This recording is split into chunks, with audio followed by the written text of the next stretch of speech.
Is that a yes? I'm not wearing my glasses, so I can't see but two blurry things in the air. All right, thank you, sir. Welcome back, everybody. This particular session, to kick us back in play, is going to be talking about remediation and assessment. So now we're starting to talk about how do you clean up some of this stuff. A little bit of bonus for everybody that came back from lunch early. I love it. I love it.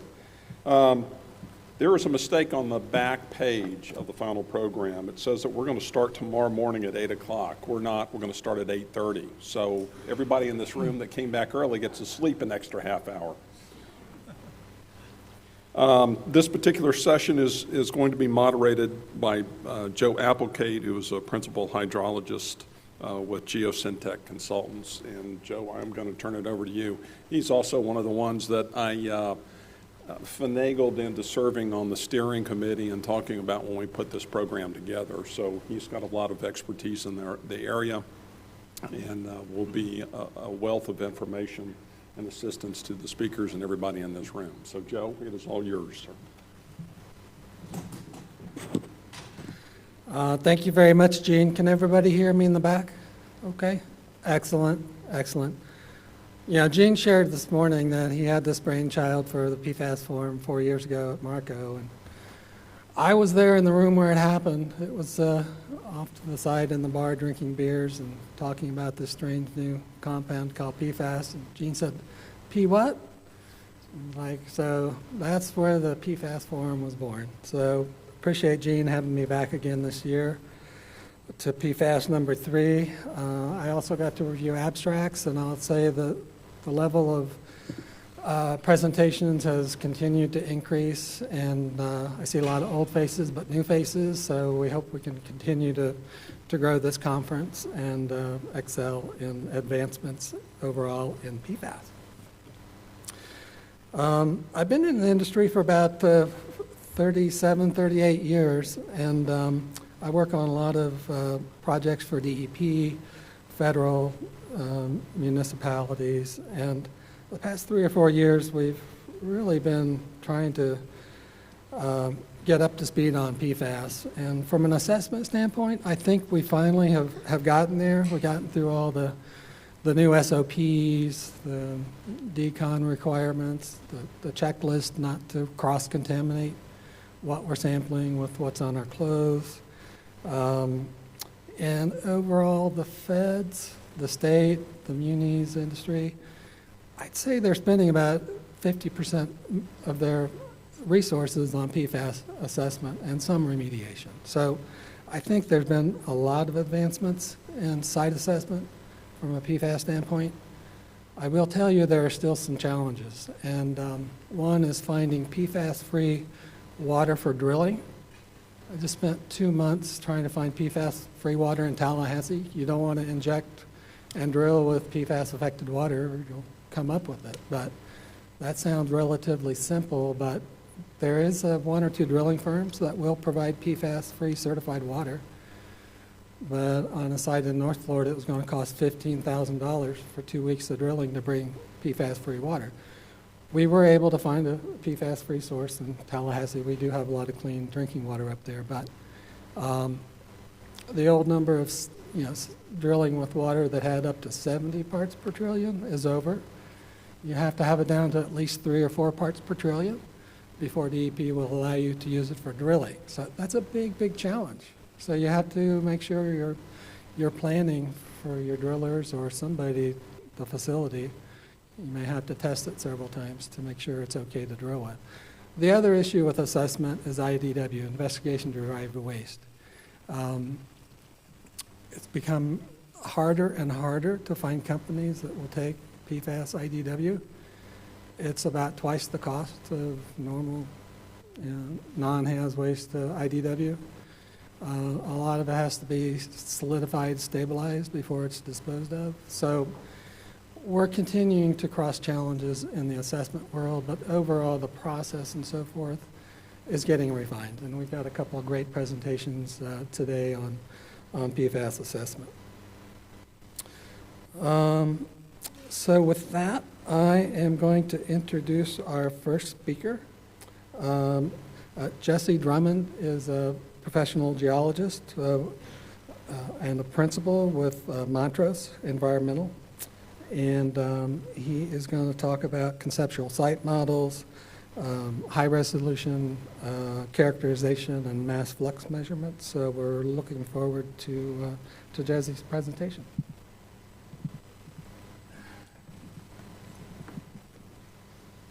All right, thanks, Joseph. And yeah, it's great to be here. Thanks for having me. Thanks all of you for your interest. Yeah, PFAS, it's so dynamic. It's an exciting subject, and you know, the regulatory framework, the science seems to change on a seemingly weekly basis. It's hard for anybody to become or remain an expert in all things PFAS. So, me personally, I'm a geologist. My background, 12 years in the industry, mostly conceptual site model development, review, planning, technical approach, and implementation, and some data evaluation, visualization on the back end with sort of GIS and 3D modeling of geology and plume.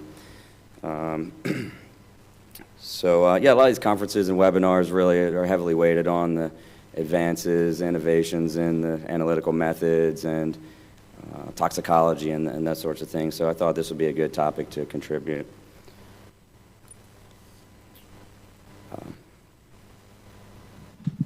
So yeah, a lot of the concepts I'm going to talk about today aren't necessarily unique to PFAS. Some of them are, but I think they're all critical to a successful remedial investigation. But again, I'm mostly going to cover the planning and sort of execution phases of the RI, not so much on the lab and remediation aspect.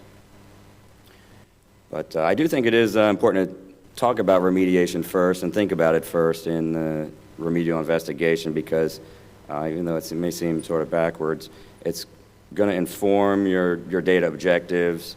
If you consider those remedial alternatives from the beginning, what type of data might you need to collect to optimize your investigation along the way and provide some cost savings and avoid sort of duplicated effort when it comes to the later stages. So many of the projects, the releases are not necessarily new, and because of that, there's likely a need for an interim and a final remedial strategy. There's shaping up to be a lot of long-lived affairs while the regulatory framework is unfolding. Maybe a lot of the parties are slow-walking, or there could be litigation. And everywhere you look, there's PFAS, so you've got third-party off-site sources, commingled plumes, and while a lot of that source delineation and source attribution is going on, there's a need for an interim remedial strategy of like the groundwater pump and treat to gain hydraulic control of the site and prevent further migration of off-site contamination.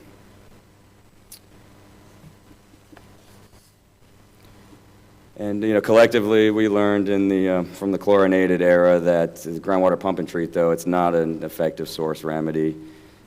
You've got long remedial time frames, matrix back diffusion, and so if we really want to clean up these sites, ultimately, effectively source delineation and source mass destruction or removal is going to be necessary, and that can actually be quite challenging for a number of reasons. So we'll touch on that a bit today. But yeah, first, I think it all starts with your conceptual understanding of the site. That's the basis for your investigation. And that's going to change over time as we learn more about the site, of course. But that needs to be documented, and you need to share that with your stakeholders and teaming partners, and so that you're all on the same page together. And so that document is the conceptual site model. Again, that document needs to be updated and shared iteratively. And but the CSM is kind of evolved over time. What does that mean? And so it's meant different things to different people. At times it was a risk assessment flow chart or a simple cartoon of the site to generally just understand the relationship of different components. But, kind of the current contemporary understanding of what a CSM is. If a client says, oh, hey, I want a CSM, often there's confusion. So to me, this is the best definition, and it's both. It's a graphical, and a written summary of what you know or what's believed to be known about the contamination and those other factors at the site that have interrelationships. And that is the basis for identifying your data gaps and the technical approach to resolving those. And it's really going to inform decision making along the life cycle. So it needs to be comprehensive. This is somewhat recent, graphic from EPA that it's kind of like a checklist of sorts that I think is helpful to make sure you cover all the bases. And again, there's nothing groundbreaking here. It's your site history, your regulatory framework, your environmental setting, nature and extent, fate and transport, risk assessment, again, what are your data gaps and your decision criteria. What's the end use? Oftentimes, it's good to keep in mind what's the end use for the site if it's maybe a brownfields or a redevelopment site. Another EPA graphic here. So again, throughout the project life cycle, update the CSM, and so it all starts with what's currently known, the preliminary stage, and as you get into actually planning the RI, you're doing additional data recon, you're having meetings, scoping sessions and meetings with the stakeholders, interviews with site personnel. A lot of that information may not have made it into the most recent reports, and so you're gathering new information while you're planning the RI and updating your CSM, and then you get into the actually collecting the data, and of course you'll have some revelations there. And it carries through. It's valuable to update the CSM beyond that as you get into the remedial design stage, but first three are mostly what we're concerned with in my talk today. It's been a while since I made this. I hope you all still remember the scene from Lord of the Rings, but point is, simple CSM is a bad CSM. For most people, that's your first impression of the site, and it kind of seeps into the subconscious, and just like PFAS, it's persistent, and it kind of sticks with you. So it's important for it to be detailed and not oversimplify the site. I mean, especially the geology, because, again, with your clients, if their first impression is that it's a simple site, you're going to have a hard time justifying to them why you need to do so much work, why you need multiple mobilizations, why you need change orders, and so it's much easier if you tell them straight from the beginning. It's complicated. And it should be accurate, of course, to the extent possible, and updated throughout the project life cycle. So as those data gaps and misconceptions are disproved, if you get to the remedial design and it's based on a flawed CSM, then it shouldn't be a surprise if you have some fatal flaws or inefficiencies. So it takes effort. My recommendation is like a living document that at the end of it you have like a revisions page, and you can document the revisions over time. You don't have to create a new document every time. Just you can identify when it was updated last and some of the content that was updated. So these are what I would call sort of the PFAS RI X factors in the CSM. These are sort of the aspects that are the ones I think most likely to present unexpected challenges and anomalous results and other sorts of surprises during the RI. So the PFAS is going to behave a little differently in the presence of other contaminants, and so the forensic signatures you might be hoping to compare either across the site or with adjacent properties and so forth will be more difficult to evaluate, and so you need to take those into account. Many of the sites were previously remediated for other contaminants, and so be it land farming, landfilling, previous groundwater pump and treat discharge, the PFAS was there and they just didn't know about it, and so now it's been transported and you have secondary sources that need to be accounted for elsewhere at the site that may not have been a primary release point. Similar with construction activities, over a lot of these industrial sites, they've been there for 100 years maybe, and so there's been long history of construction and utilities being placed and so forth, and so again, they may have excavated through PFAS and relocated it. And subsurface utilities, that's a big one that often gets overlooked. You think underground stormwater lines, preferential pathways, non-geologic preferential pathways. Maybe you have pea gravel. It's very transmissive. Maybe you have leaks in the leaky integrity in the stormwater lines. You could have discharge from the stormwater lines into the groundwater. You could have infiltration into the storm lines from contaminated groundwater, and you could have sediment traps and so forth that need to be accounted for. And yeah, again, at the surface, surficial runoff, stormwater swales, retention ponds, wetlands and things like that, you need to evaluate, is there sorbed PFAS in the sediments in those areas? Is there surface and groundwater interaction?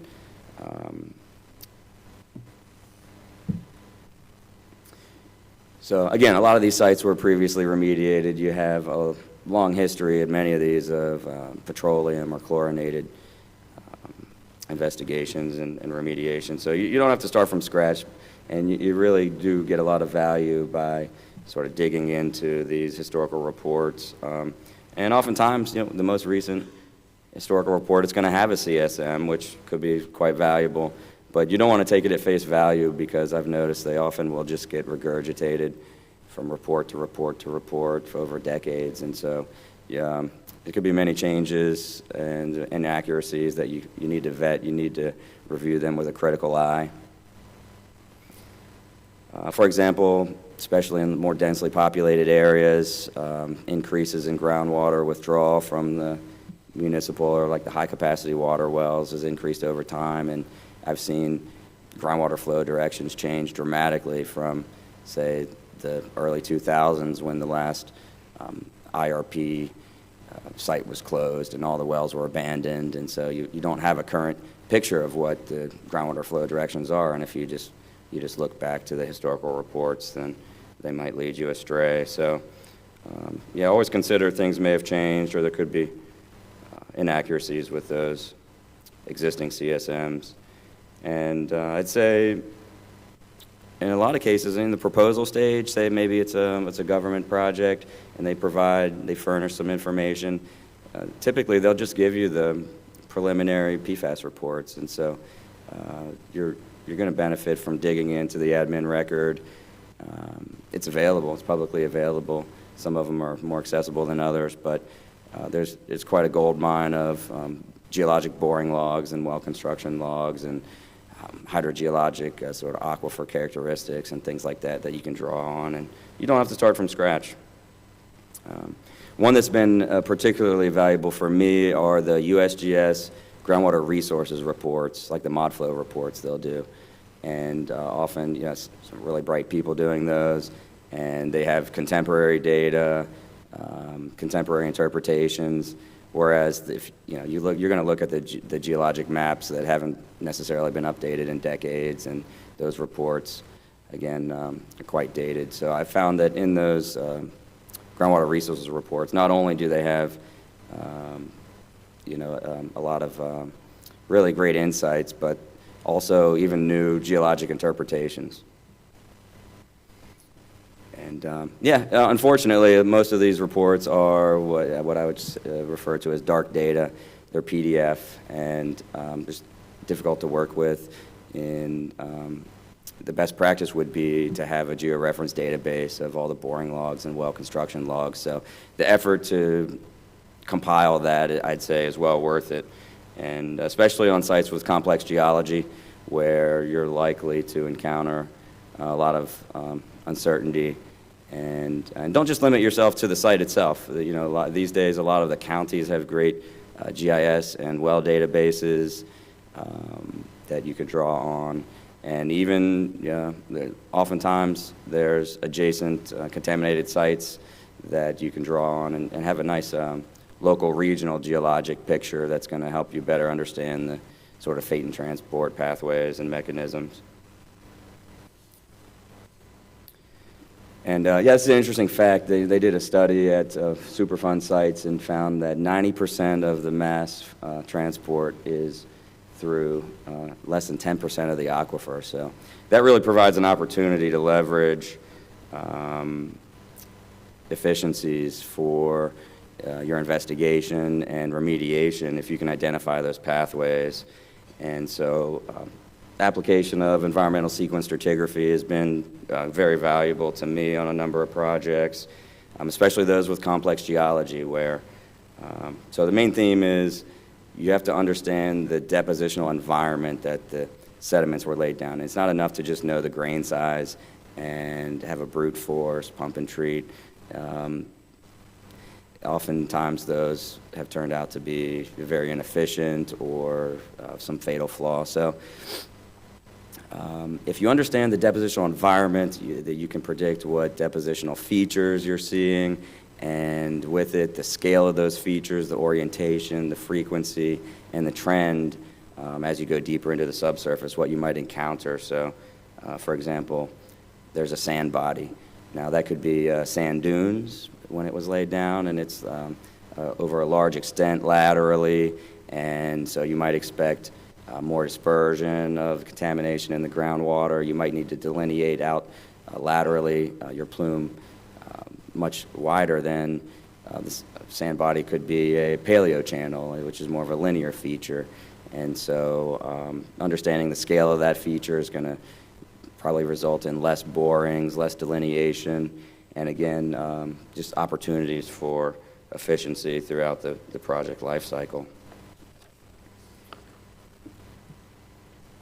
And then there's mass flux. So this is something that's not employed on every project. It's can be quite valuable.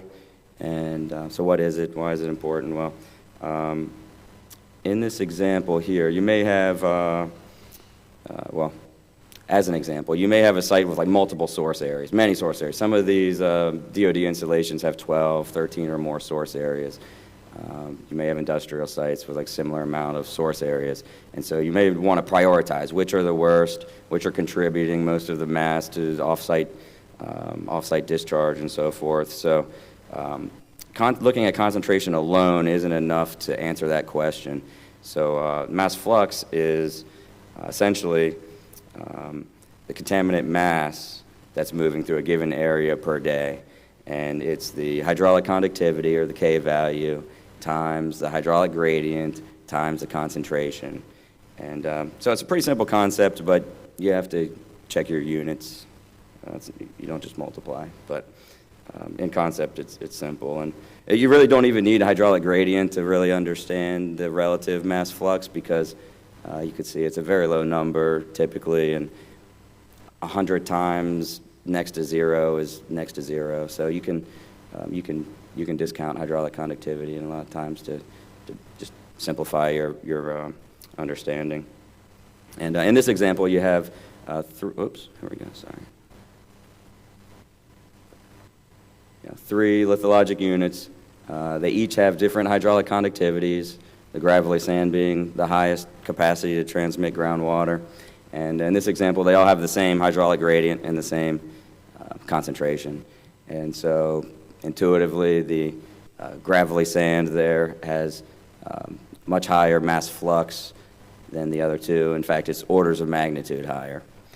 And but you could have a similar example where, in fact, maybe the gravelly sand has a lower concentration than the other two, but still has a greater mass flux. So you don't just look at concentration alone if you want to optimize. So you need to know that K value. And there's a couple of different methods, technical approaches to acquire that at your site. There's high-resolution options like a hydraulic profiling tool, HPT. It's a direct push tool, so it's limited to maybe less than 100 feet, and you might hit refusal if you're in dense gravels or boulders or bedrock. So it has its limitations, but it's a very helpful. Nuclear magnetic resonance, NMR. You can actually run that through well casing, so you might not have to drill a new well to acquire site location-specific K values. And then there's lower resolution options, slug testing. You may have a site, again, there's many wells. Some of these sites have 600, 1,000 wells. So slug testing can be a good way to test certain intervals, but it's limited to the screen interval has to be below the water table. You can't, a lot of the sites, and maybe it was a petroleum site, and they just did shallow wells that split the water table, so you wouldn't be able to use it in that case.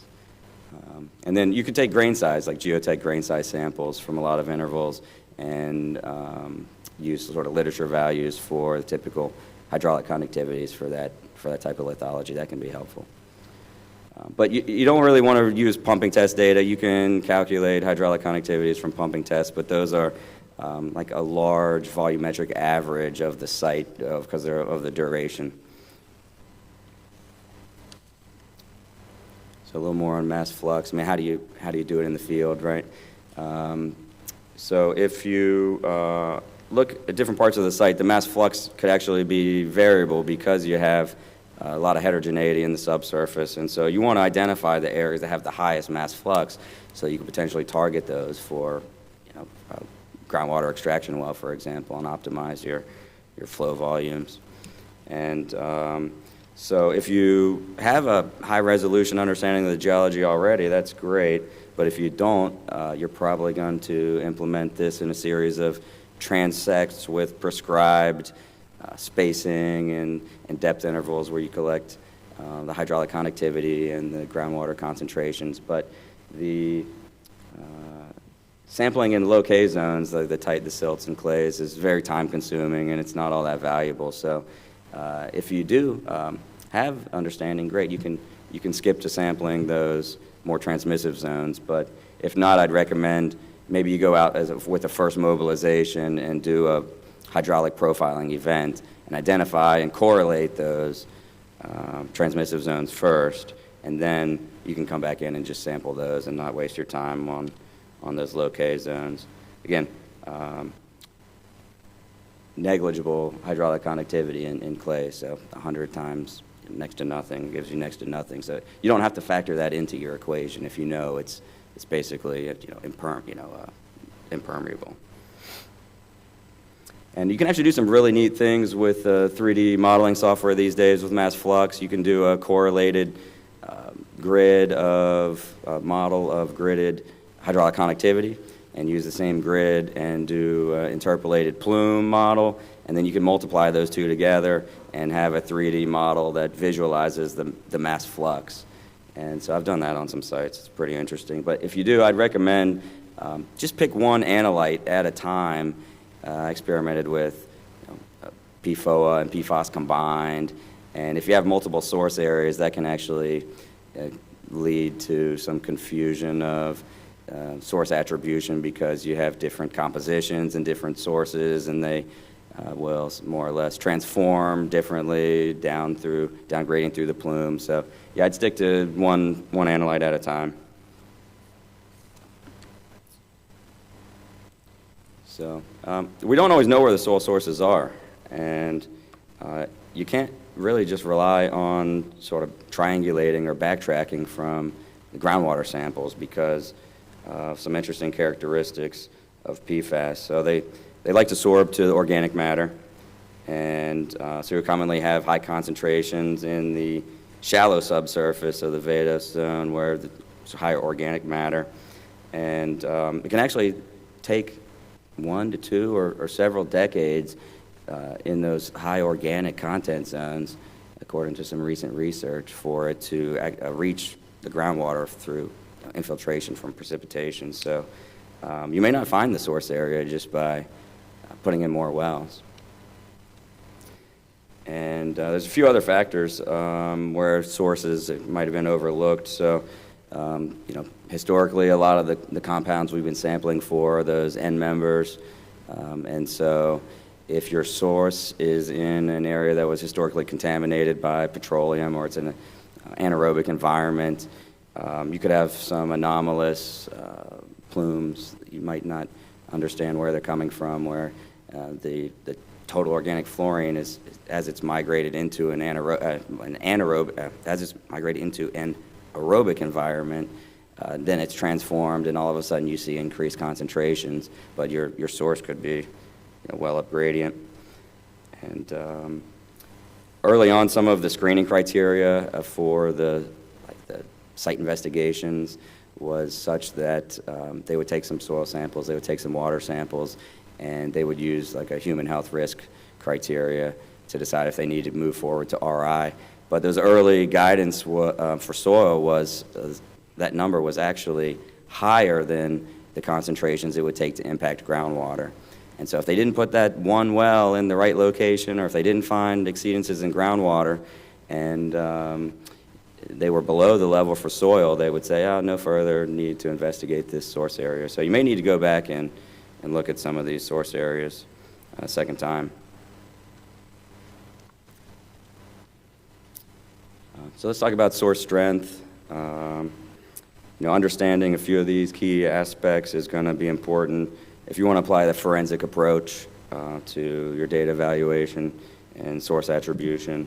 So, what was the release pathway in the media, again with organics and other co-contaminants? What was the age of the release, the transformation over time, frequency of releases? What was the formulation of the PFAS or the AFFF, and what were the quantities released? That's good.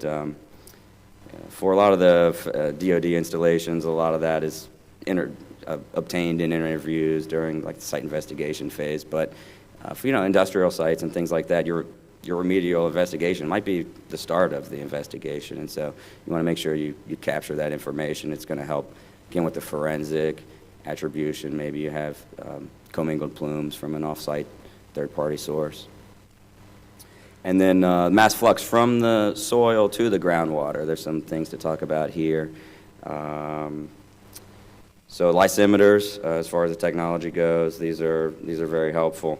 You're going to want to capture the infiltration through the source before it gets to the groundwater, as for that mass transfer, mass balance. And so you might only be able to use these with groundwater that's deeper than 10 feet or more, because if you put them too shallow, the moisture that you've collected could be lost to evapotranspiration, and if you put them too low, you could have fluctuating water table, the capillary fringe rises and kind of spoils your sample.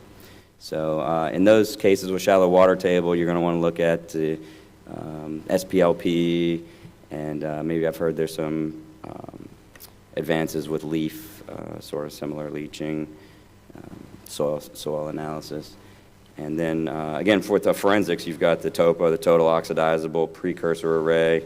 Again, you sample these in the source area, and then you can do your forensics, do your pie charts, and look at the ratios of the different end members. And that can be helpful for, again, source attribution.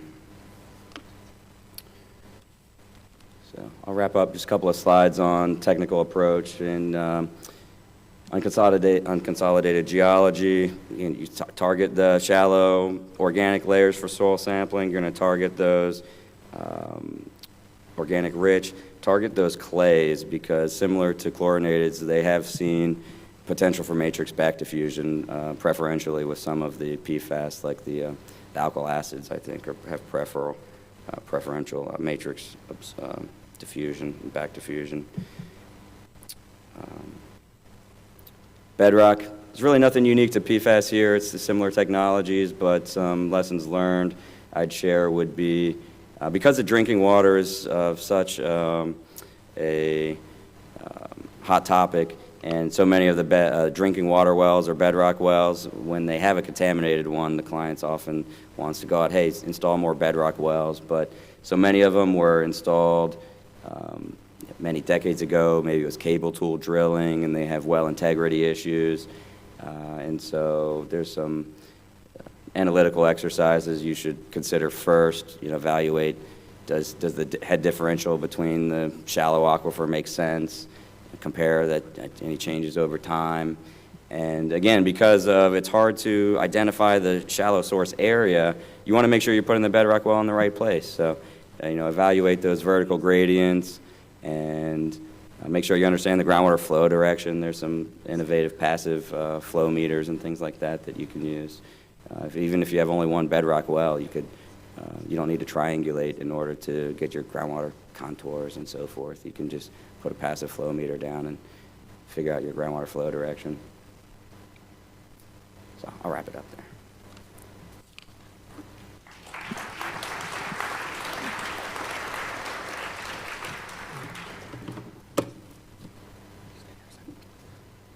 We're going to go ahead and take questions after each speaker. So if anybody's got some questions for Jesse, he'd be happy to answer them.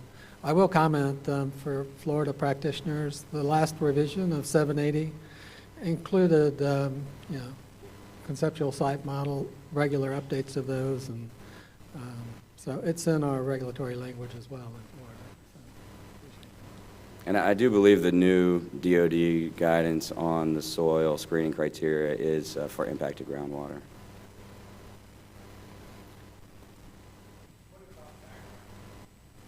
Hang on one sec. Wait a minute. Hang on. I got to get this because we got people online listening. What about background? How do you work that in with the assessment? Particularly if we've got municipalities on, right next to each other. Is there someone we can blame other than ourselves? Yeah, that's a real challenge because once you find it at your site, it's almost like the burden of proof is on you to show that it's not yours, right? And so, and it's everywhere. It's in the rain. It's, it's everywhere. It's in the fugitive emissions. So, yeah, that really is a challenge. And, getting those access agreements, I think, is really the only way. You can put it on the upgradient-most portion of your site, and it's still contaminated. But until you have some, I'd say forensic evidence would be a good way to go about it. If you can't identify definitively where the source is, hopefully through multiple lines of evidence, the ratios of the different constituents, you can say, hey, well, I can prove it's not mine. I don't know where it's coming from.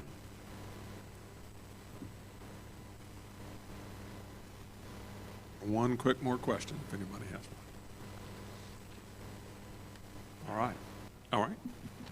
When you're testing the groundwater, what kind of analytical methods are you using? Do you use chromatography at all, or any of those kinds of methodologies? I'm just curious. Well, that's not my forte, but I did have a little exposure to that. And one of the RIs I worked on, the state of, I think I can say, Wisconsin wanted us to use the drinking water method, but the DOD said, no, we don't do the drinking water method. We do the other one. So. Yeah, there was a nice presentation from the EPA this morning. Aaron had a nice slide of all the analytical methods. I think the feds are on to like 1633. But I know in Florida, most of the non-DOD is still 537.1.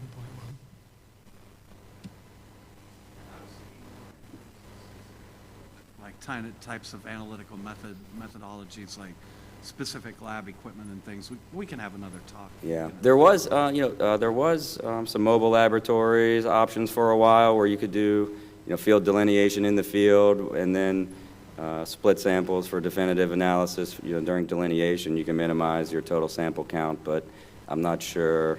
There's so many investigations going on. I'm sure the capacity is limited on those.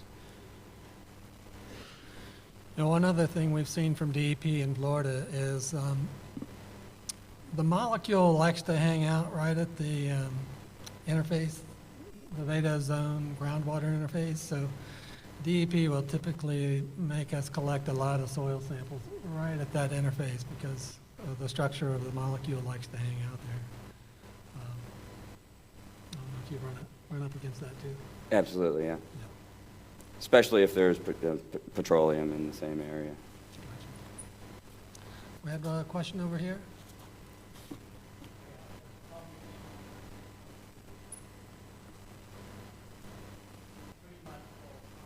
Hang on, Steve.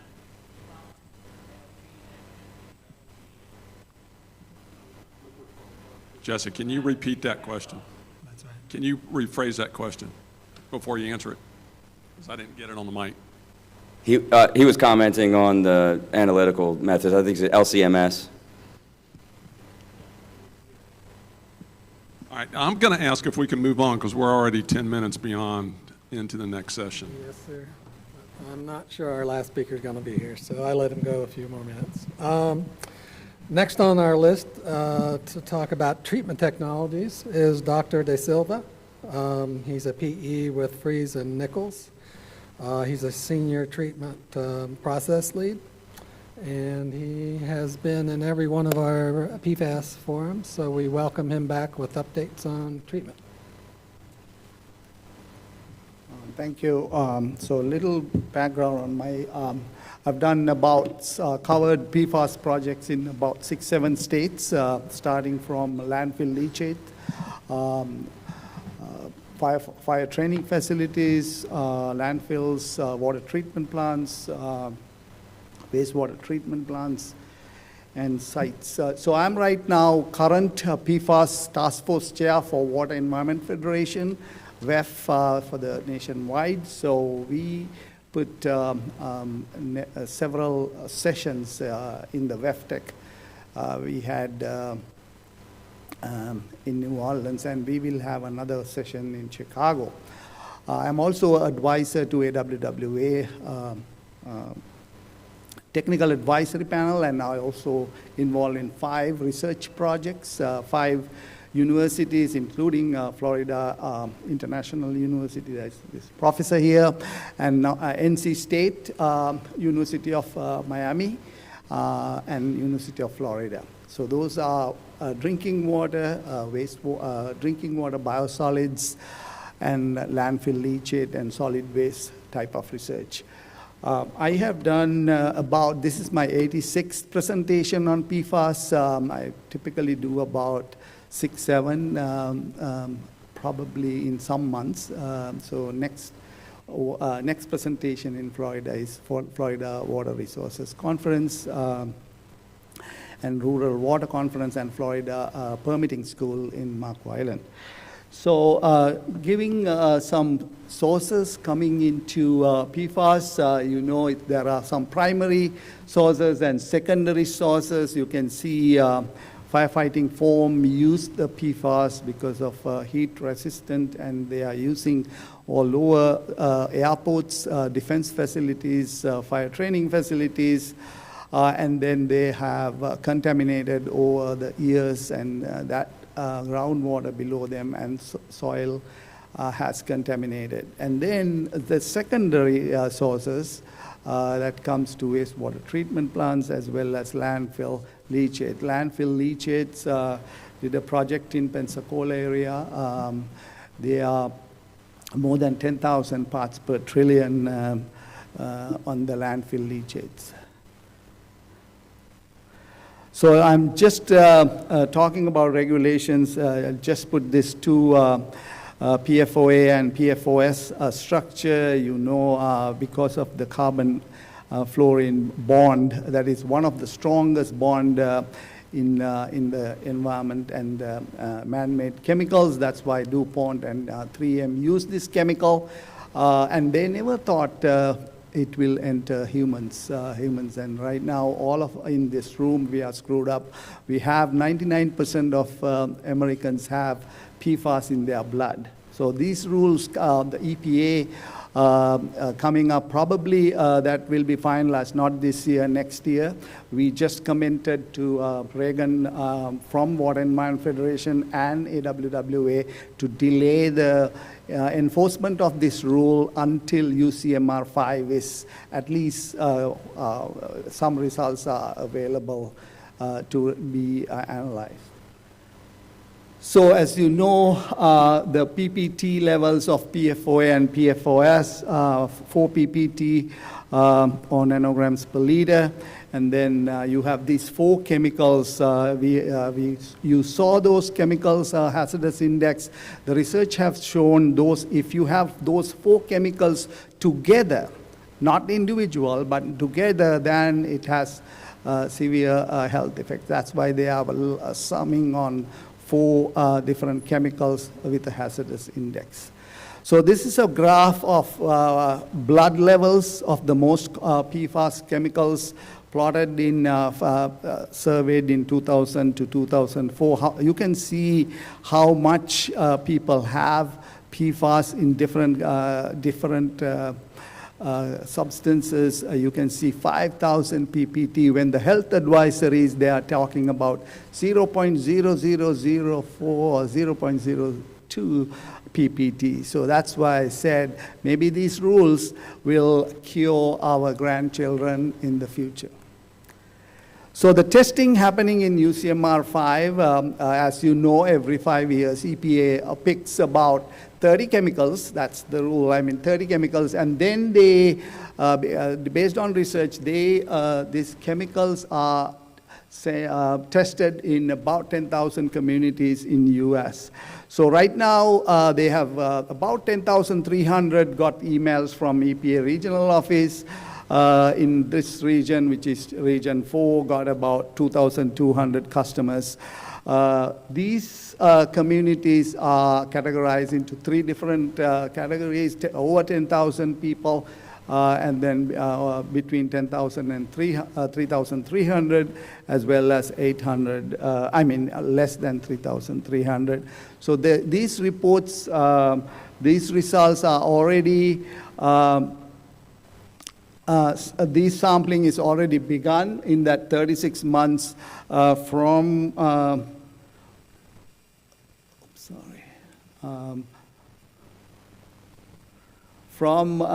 January of 2023 to 25. So this 36 months period, the water supply communities have a floating 12 months period. So some people or some communities started here, others want to wait until the last moment. If their source water is groundwater, they only have to take 2 samples. If there is surface water, they have to report every quarter. These results will be public. It is in the regional websites. They will post these results, and these ones will be used in 2026 to analyze. So we told EPA to wait until here, like in the middle of 2024. So you have this data, UCMR 5 data in these communities. So that's good. At least that is a proposal to finalize these MCLs. So this PFAS sampling, you have to be very careful what you are wearing, and then the material you are using. This is one of the sample sites I used for West Palm Beach locations. We bought this PFAS-free water because those we can buy from the labs. I believe one of these gallons were like $20 a gallon. So we use this water, and then you have to be like wearing the PFAS-free, if it is raincoats, gloves, and so forth. And also, some states says not to shampoo your hair the day before. So I normally use a bald-headed guy because it's easy, because I don't have to use him, ask them not to shampoo the day before. The PFAS treatment, so I'm talking about today, I have several talks on wastewater, solid waste, leachate, land transaction and all that, but today I'm talking about only drinking water treatment because it is important. You think sometimes the drinking bottled water is safe to drink. Johns Hopkins did last year did a survey of 100 different bottled waters. 39 had PFAS in it, some levels. And then we talked about chocolate cake. Florida oysters have been detected with PFAS. So if you have a fridge with a filter in it, like granular activated carbon, make sure when the red light comes, change it. So otherwise you will be maybe drinking PFAS water, because the granular activated carbon will take the PFAS off, at least for some extent. So when you are selecting a PFAS treatment system, this is for municipalities, or even, especially for municipal drinking water systems, you have to be look at the capital cost, O&M cost, how much are the removal efficiencies from that treatment system, and there are some permitting requirements that permit, to get a permit, maybe you have to do pilot testing, and then there might be some footprint. So existing water treatment plant, where are you going to put this treatment system, and whether you will have a site that to put that treatment system. There are some hydraulic requirements, and then definitely disposal of the spent media also important, because you have to maybe take it out of state or you have to send it to hazardous landfill. So first I will talk about ion exchange systems, pressure vessels. Typical diameter is about 6 to 12 feet diameter. There is some hydraulic loading rates, and then something called empty bed contact time. So they are about 3 minutes, up to 3 minutes. So it's a shorter duration that the water will be in the bed. And then if chlorine is present, so it's better to do it without chlorine, because otherwise your resins will be destroyed, or it is not efficient to remove them. So I'll start with city of Stuart. People were talking about this city. So the Stuart, in the Stuart case, what happened, there is a fire training or firefighting facility here. You can see this plumes underneath the groundwater. So PFAS in PPT, you can see from 5,000 around the closer to about 70 ppt in there. So these green dots are the production wells that this water treatment plant for Stuart is taking. All of these 24 wells are contaminated with PFAS. So that's why they went and put an ion exchange facility and started a 3 mgd ion exchange facility, 3 million gallons from this 24 shallow wells. It's about 120 feet deep.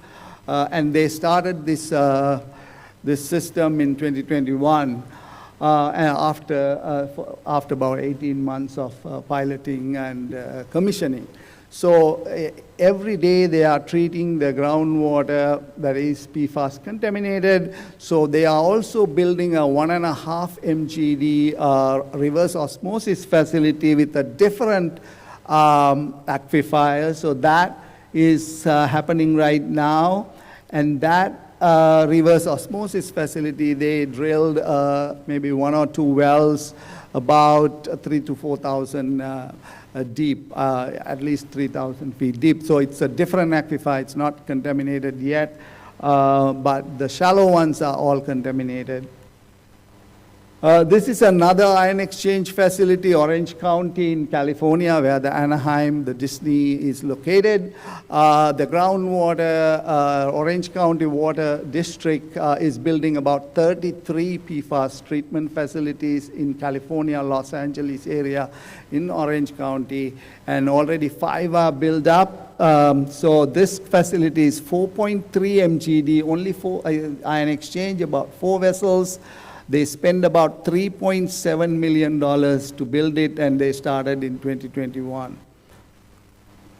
So granular activated carbon, again, I'm talking about pressure vessels. They are also about similar diameter, but if you look at granular activated carbon and ion exchange, you see granular activated carbon filters are height is much higher. Because their empty bed contact time is 3-4 times bigger, larger than the ion exchange. So typically, they will, the granular activated carbon, you have to change that filter every 6 months or 12 months or so forth, depending on your design and the size of the bed. So tanker truck, bulk trailer will come and change that. They can bring up to 40,000 pounds of granular activated carbon. If you are a smaller facility, maybe site remediation, smaller ones, you can also get about 2,000-pound stacks. So granular activated carbon is cheaper, and then I think probably the next one is about, ion exchange, and then the reverse osmosis. So this, as you know, Cape Fear River in North Carolina, it is fully contaminated with GenX, one of the chemical shorter chain compounds. So there is a facility called Chemos in the discharging through an NPDES permit to Cape Fear River for many, many years, and unknowingly that whole riverbed is contaminated with GenX. Now they are not discharging, but for years, still GenX will be there in the source water.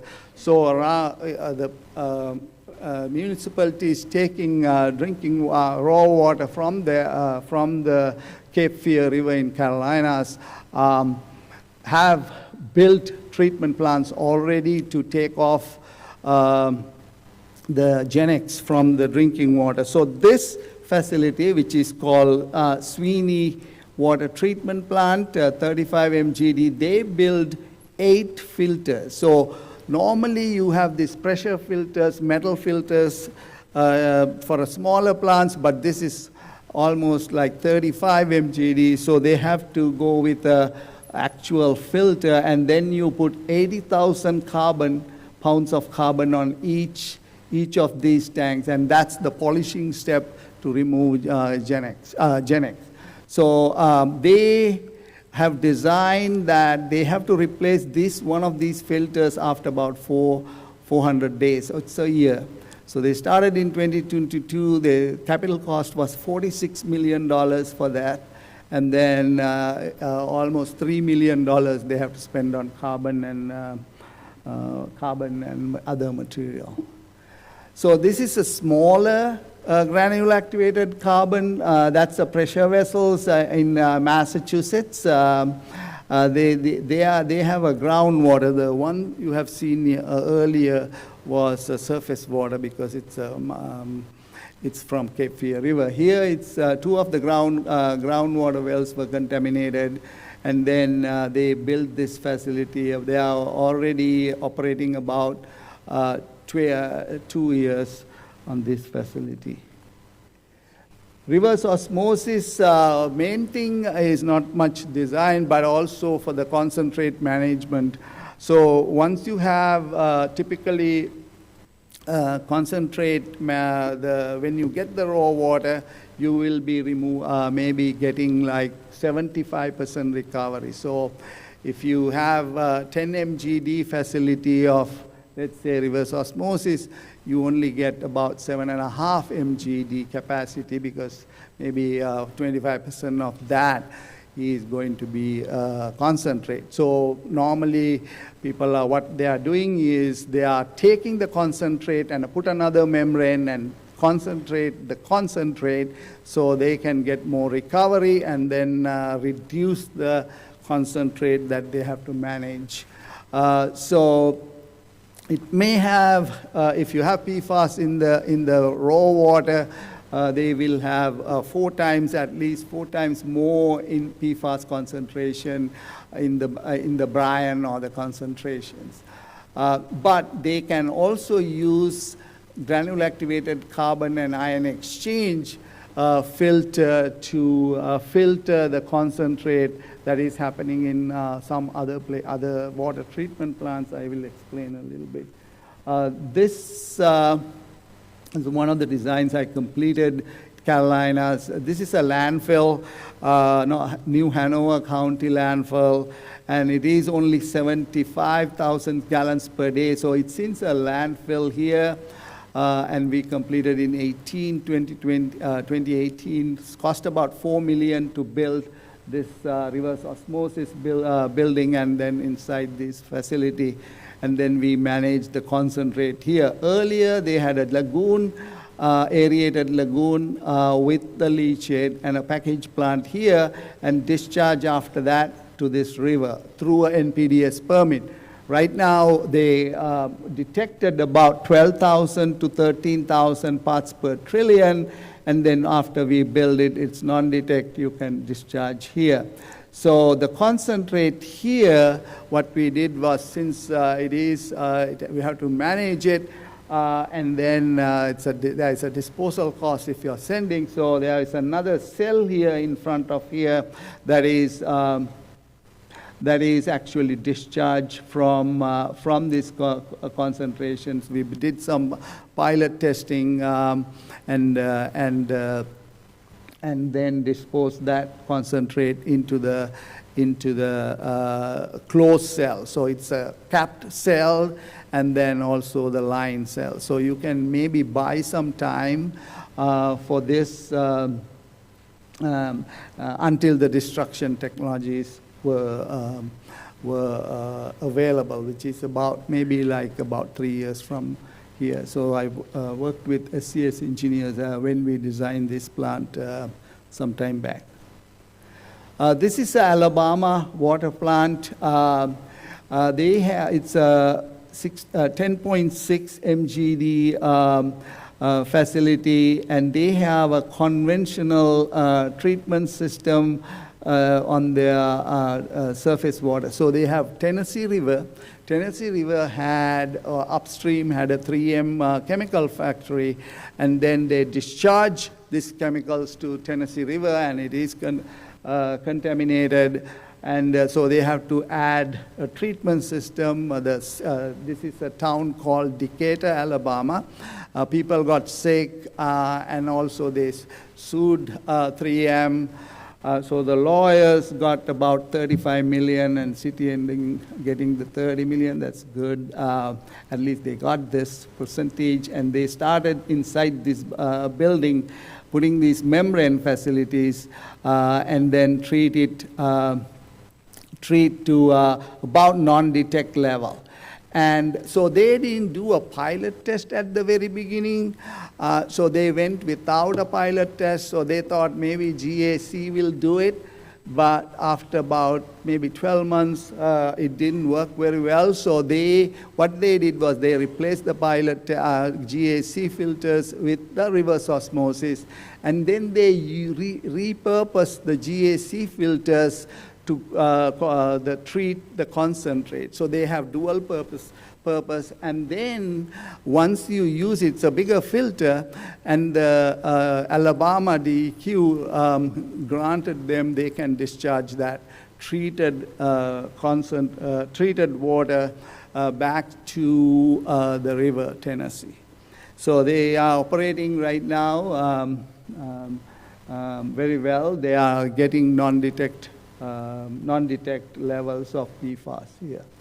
So cost of treatment, EPA has published some numbers. It is starting from, as you know, when you have a MGD-wise, 0.1 MGD, capital cost will be about, for 1,000 gallons, will be maybe $7, and if you are like about 70, 80 MGD, it is 50 cents for this is just the capital cost.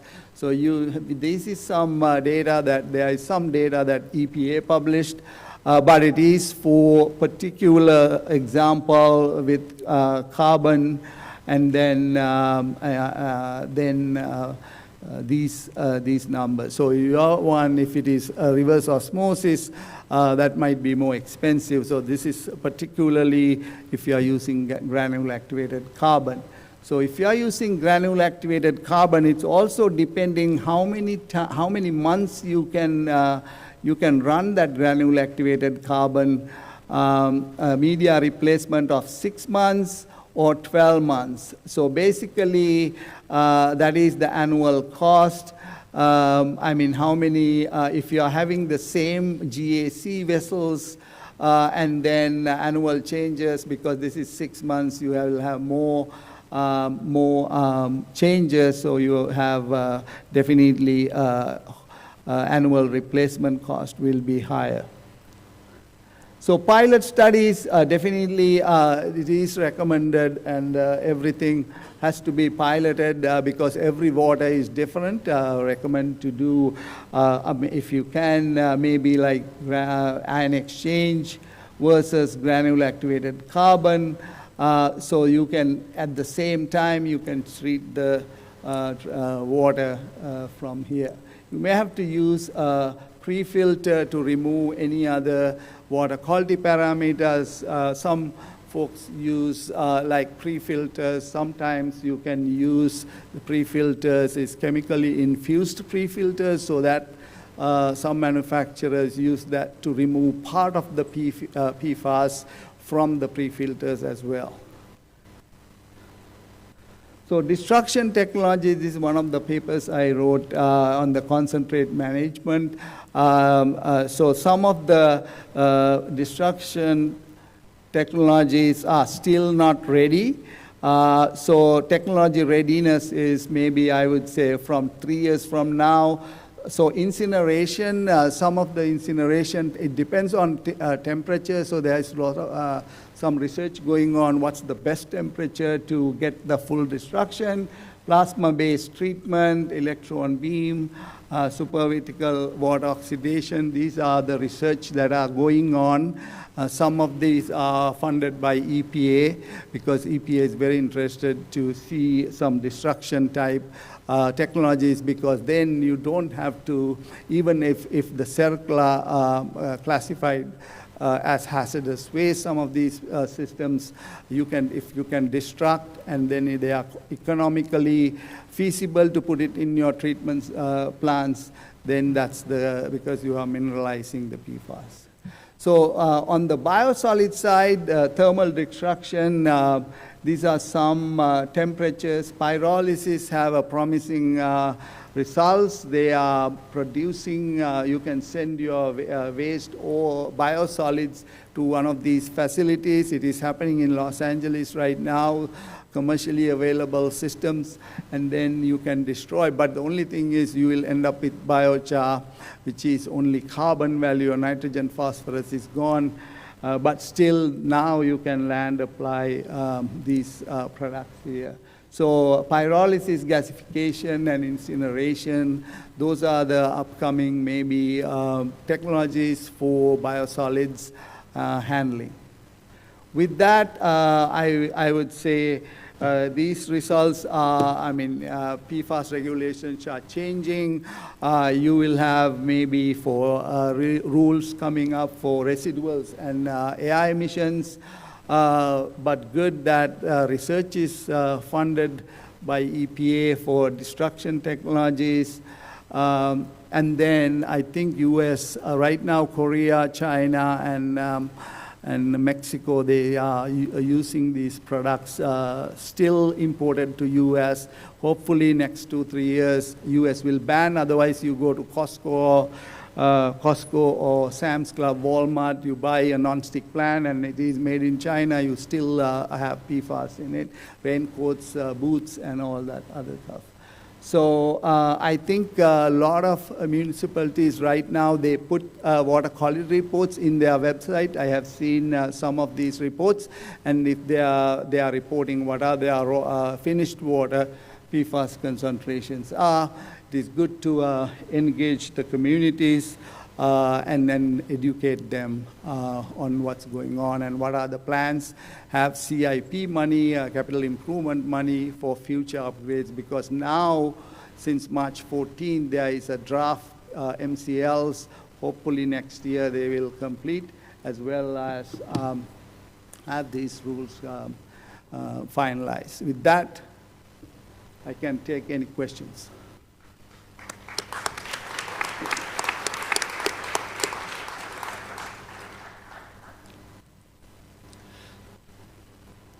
Yeah. Just a question. That slide back there about... Hang on one sec. Well, you're not going to, people, I've got people virtually. They want to hear me. All right. So you had a slide back there about the disposal costs, or the activated carbon costs. Yeah. Is that each time? It was like $2.6 million for the... For the breakthrough. So if you have a certain MGD on a facility, each time might be 1 year, it can be 6 months, but it depending on the capacity. So it is a 20-year cost, not like each time. Oh, okay. Yeah, That- it's that the was- yeah. Okay. And then after they just, what do they do with the activated carbon? So activated carbon, that is another question a lot of PFAS. people ask, but the good news is, if you are the client, you pay a service fee and for 3 years, and then the municipality doesn't have to worry about it, because the people who are bringing the carbon will take it back and they will do it. Normally, they will regenerate it, or they will send it to a hazardous waste landfill, depending on the location. So based on that, if the hazardous waste classification comes, the service fee will go double. I mean, it will be very expensive. All right, last question, and we're going to move on. We'll come back. Hopefully, we'll have some time at the end. I just want to make sure I get all others. It looks like most of the case studies you presented chose to go with reverse osmosis. With the high power demands, plus the 25% loss in output, plus concentrate to deal with, can you speak a little bit about why they didn't consider suspended ion exchange or expat? Yeah, so here's the thing now. Ion exchange and granule activated. Today, the new rules are only 6 PFAS compounds. In 10 years, it might be 26 compounds. They will put it in the MCLs. So if you are using reverse osmosis, that is good for anything, because it will remove all of them. Ion exchange and granule activated carbon, those ones, sometimes you have advantages and disadvantages. If you have short chain, one will be better than the other, but the most cheapest one will be the granule activated. So everybody wants granule activated. It's $1 or $1.50 or maximum $2 a pound. But there might be, because of this supply demand, from the 2026 deadline right now to implement these treatment systems by EPA. There will be a lot of demands for those treatment systems. There will be, they will have more elevated cost as well. So I recommend definitely to do pilot testing. I'm doing right now a pilot test in Georgia for a drinking water systems. So I'm testing, I recommend reverse osmosis, but they don't want to spend that much of money. So we are testing granule activated and ion exchange.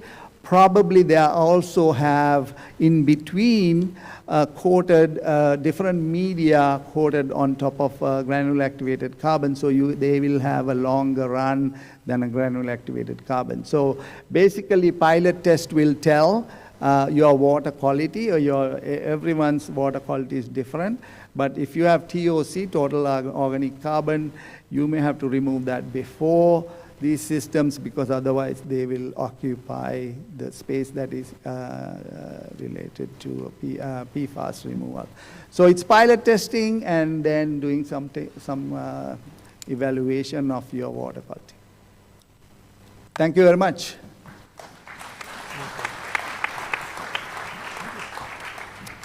Okay, thank you, Dr. deSilva. Our next speaker is Michael Spievack. He is with Langan Environmental. He's a senior project manager, and he's going to talk about PFAS impacts for municipal public works and fire training facility for a city in South Florida.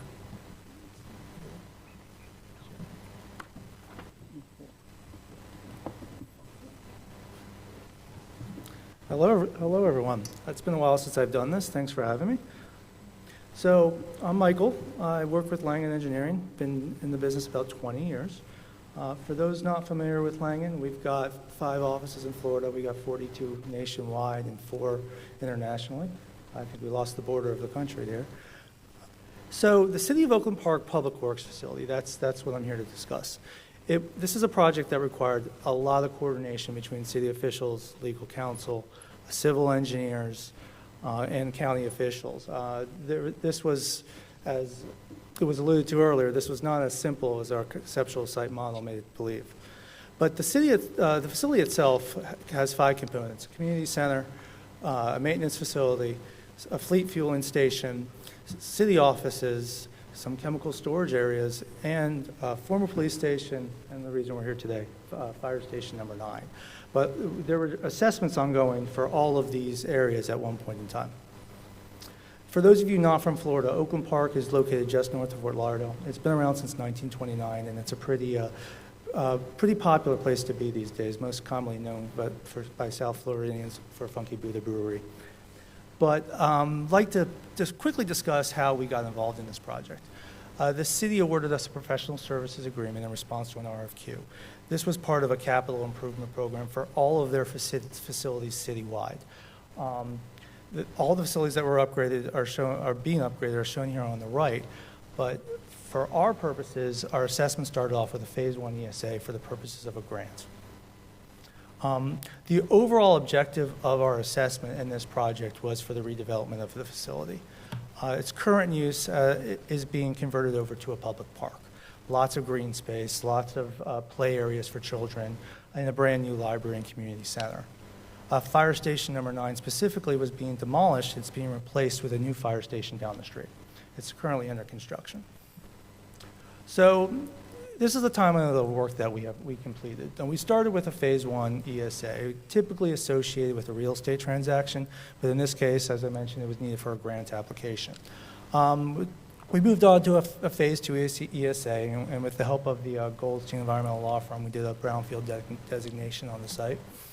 Then on to our site assessment, not just to meet the requirements of the rules, but the city needed to understand their remediation and construction requirements. With this facility becoming a green space, we're potentially going to have impacts that we might need to be aware of prior to the change in use. Then we went through our data evaluation and developed our conceptual site model, did a little more assessment, and after that we did have to take a pause on the assessment due to the House Bill 1475, which has been discussed previously, and I'll get into that in a bit more detail. So a quick summary of our Phase 1 findings, as everyone can kind of guess. It mimics what I pointed up earlier. But we did find there was an irrigation well at the community center, which was a bit of a concern. But each of these areas that listed up here did have some environmental concerns that we had to assess. We are actually doing a very innovative remediation technology for the fleet maintenance and fueling facility, but that's a different conference. So we'll focus on fire station number 9. When we got into the discussions with city officials, we were told the training area was right there where I have the one. This was the former police station, which had been demolished many years ago because it was relocated.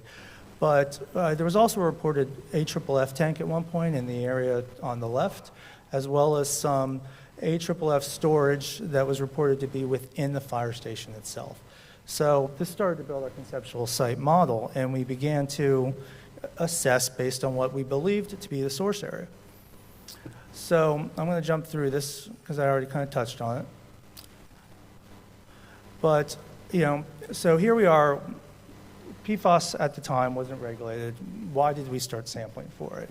This was a big undertaking for the city, and we had to explain ourselves to the city commission. I had to go in front of the city commission and answer questions twice. If you haven't done that, after 4 hours of sitting in a room, it's kind of not fun. But we did it because the provisional cleanup target levels were released right about the time we started this project. At the time, they were considered enforceable under 6278150. We also believed that by the time the park was open, we would all be assessing for PFAS already. And it might be still the case because we haven't even started construction. So the idea was, let's get ahead of this early on. But there were other factors, which I've touched on before, but the change in use, the redevelopment. But this area is surrounded by residential communities. So we all understood there could be a potential risk to nearby residents, as well as any irrigation wells that might be in place. So I'm going to jump right into the site assessment findings, and I've kind of combined these with what we found as part of our Phase 2 ESA. So based on the initial report of the training area being located just to the right, which is east of the fire station, we kind of focused our assessment in that area. We did have to space our wells appropriately, so we weren't blocking the fire trucks coming in and out. But we very quickly noticed that with concentrations ranging from 92 to 740 nanograms per liter, they were actually hotter and higher north of our reported training area. So at that point, we realized our conceptual site model was not that simple. And and if you go into this a little bit further, groundwater flow was to the southeast. We have the petroleum discharge I referenced had years of data saying groundwater flow was to the southeast. So we were confident that we had this right. All of our wells to the southeast showed delineation, even relatively close to the actual facility. And what kind of stumped us was we were not delineated to the southwest, cross-grading the groundwater flow. So at this point, we realized our conceptual site model might have some gaps. We did a little bit more site assessment. We put some wells along the property boundaries. We also went to the south of the facility. We jumped over what's 38th Street there in the south, and we put some wells in some city right-of-ways. A total of 3 on-site wells, 4 off-site wells, a bunch of maintenance of traffic plans, and a few sidewalk closures. And once we were done with that, you can see the plume, right here. Groundwater flows this way. Something was definitely off. We knew we were missing something. We knew our site conceptual model was not complete. The source area, we knew that was not well established. And we had this very linear plume down here to the south, which made no sense based on what we were told by the city officials on where their operations actually had been. To the southwest, I should have said. So we kind of took a step back. Everyone started to respond to what we were finding. Let's start off with the city of Oakland Park. They started sending their inspectors out to all the nearby properties. This took some time, and this was a rather important step in the process because there were several multi-family residential communities that were joining this plume. So they checked for irrigation wells. We were fortunate enough to find that there were no irrigation wells in the proximity of this plume. But we did know that there were irrigation wells further south. The whole area was already on potable water, city water, so we didn't have to worry about that. But the city also helped us to find some old city officials that might be able to better explain what this gap was. In our phase 1, we knew there was a fire training area, but it turns out that they weren't using aqueous firefighting foam there. I'll get into that a bit more. But simultaneously, Langan, we were out there trying to figure out why the plume was going west, cross-gradient to groundwater flow. Once we found out a little bit more about the past operations, we started to review topography. And, as legally required with the help of Michael Goldstein's team, we completed some off-site notifications to all the properties that we knew were impacted. So let's go through the missing links in our conceptual site model. The training area. We managed to track down one of the original fire chiefs from back in the 70s, with the city's help, of course. They happened to know him, and somebody still knew him who was working at the city, and they tracked him down, went and interviewed him for us, and then got us on the phone. The fire training area was, let's go back. There we go. So the fire training area wasn't down here. It was actually up here, which made a big difference because this is the high point on the site. So jumping on to the next section, this is where we started to look at topography. With this being the high point, elevations quickly dropped to 6.7 here. And by the time we're getting down here to the roadway, the roadway elevation in this area, about +5, starts dropping all the way down to +3, and all the way down right at the intersection of 38th Avenue that I referenced before that runs right through here. And of course, along the way, there's this landscaped area. Any runoff from here was going this way. So we started to fill some of our gaps. But that wasn't it. There was a lot more to do. And this required a little bit of manpower and a couple of guys a lot stronger than me. But we started going out and visually inspecting all the utilities, what was actually out there. And with the city's help, we reviewed some as-built drawings. Now, me being an environmental engineer, I had to walk down the hall to my civil engineer friends, and they helped us go through this. But, there was a conveyance pipe that runs all the way down here. The training area is right about here. These actually do line up. So with a bunch of catch basins right there at the surface at lower elevations. So we started to see some potential migration pathways that we began to evaluate even further. So we continued to review as-built drawings, and we continued to do inspections. Let's start off with the water table elevations. What is the actual mechanism of transport here? So our groundwater table was about plus 0.2 to plus 0.1, and this is throughout the year. And that was in wells located along the edge of the roadway. Stormwater conveyance piping had a slope in this area. This is the invert elevations. For those that don't know an invert elevation, that's the elevation that the stormwater pipe connects to any particular catch basin. That's the bottom of that pipe. They were all the way down in the negatives, about negative 0.84 here, but by the time it got down to these catch basins, down to -5, well below the water table. And this also indicated all the stormwater piping was sloping south. So we're starting to fill in some gaps here. So we continued our inspections, and this is where we started popping manholes and using flashlights to take a look. Where were these connections at? Where were these stormwater pipes going and coming from? Because we don't have good as-bills from the original system. We did have some from an inspection done in about in 2013, but wherever there wasn't an upgrade, there were no as-bills. So we looked here, and we saw a pipe going this way. We looked here, we saw a pipe going this way. There's even a manhole here, although we had trouble finding the connection. Looking at some old drawings, we think there was a connection from here to here or from here to here in an older system. What we don't know for sure.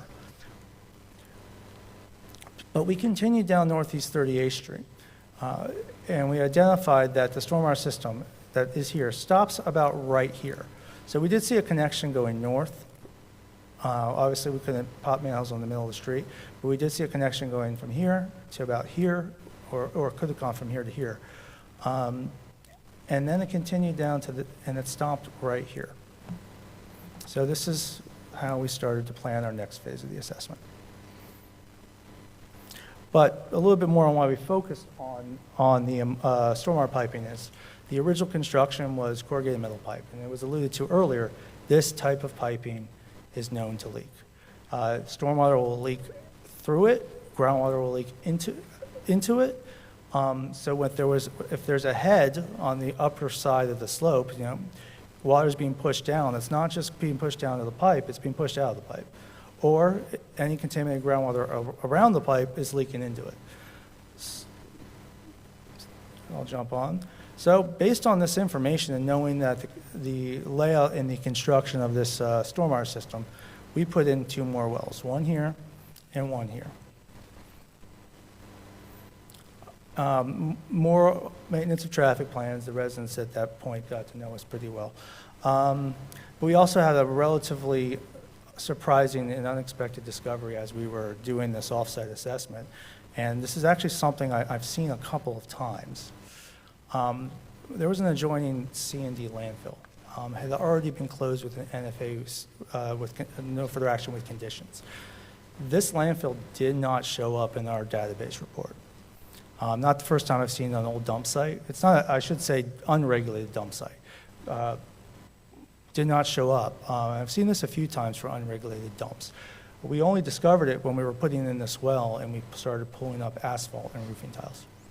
We did a couple more borings in the area since we had a little time just to kind of get an idea. But this kind of caused us to do a bit of a pause in sampling in this area because this is actually a county-owned facility. So there was a little bit of a coordination we would have had to do if we were going to go back to this closed site. But, we had installed this well here, so we went ahead and sampled it. And lo and behold, we were below our target of 70 nanograms per liter, which today, on that day, it was great. We'll see how that works out in the future. So here we are. We have our conceptual site model, and we're thinking, here we are. It's almost complete. We've got our source area. We've got our mechanism of transport to the south. But we also have a new regulatory change that hit us right about the time we figured this all out. So as everyone, most people in this room will know, in 2022 House Bill 1475, which became Statute 376.91, our client being the city of Oakland Park, they were no longer required to do assessment. Now, we didn't just stop flat out, but we had an approved scope. It's very hard to go back to a city council commission and say, please give me more money when there's no regulatory reason to do so. They did understand public risk, and we did continue work, and we probably will continue work, but we did have to hit the pause button at this point because of the regulatory change. So, I mentioned public risks. So we didn't stop right away. We knew we had to actually finish our plume delineation. And the reason the city wanted to make sure we finished that was because of this residential community here.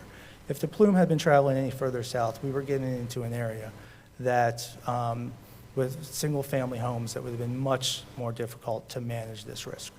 So we hit the pause button, but we're not necessarily done. We have to monitor the rule changes. With a value of 4 PPT,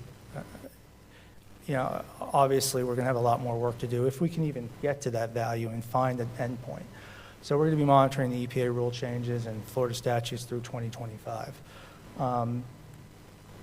Because we do know what gaps we do have to fill in this conceptual site model. We never got a chance to collect soil samples due to the pause in the assessment. We want to focus on the old training area and the landscaped area that was in the migration pathway. We never got a chance to go back and work and talk to the housing authority that owns this development about this well here. So we have a little bit more work to do in all 3 of these areas. And there's some other work that's being discussed with the city. This is a long-term goal. That's not going to happen tomorrow. But once we're back into the assessment, we're going to have to do a year of groundwater monitoring for plume stability. And there has been discussion that if the plume is going to enter any single-family residential communities, the city might consider remediation, particularly a barrier wall. What that's going to look like is difficult to know, especially for the rule changes, but that is a possibility. And the city has already has plans for a stormwater management system upgrade. So there are discussions on how to isolate these portions of the system or perhaps relocate them so they're not a potential migration pathway. So this is where a lot of the civil engineering and city and county work is involved because there's multiple players in upgrading stormwater management systems. So with that, I'd like to say thank you to everyone at the city, the Goldstein Environmental Law Firm, who helped us throughout this entire project, as well as to my colleagues. Because we know we have a lot more work to do, and maybe I'll be here in 2025 to give you an update on how this project ended.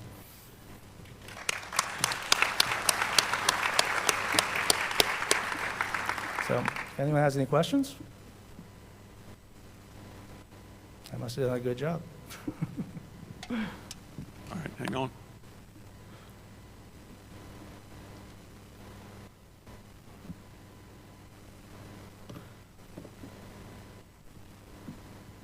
Thanks, Michael. Great job. Hi, Mark.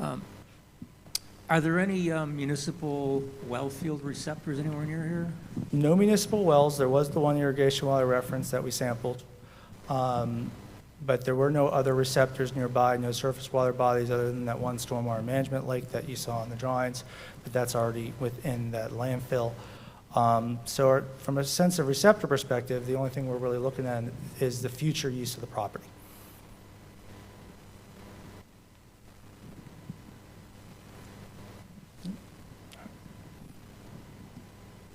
Oh, wait a minute, we got one more, Robin.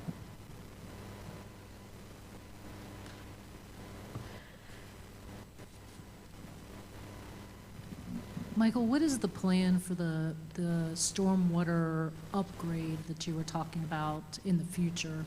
And are you looking forward to how that is going to be handled as far as construction and dewatering in light of the known PFAS groundwater impacts?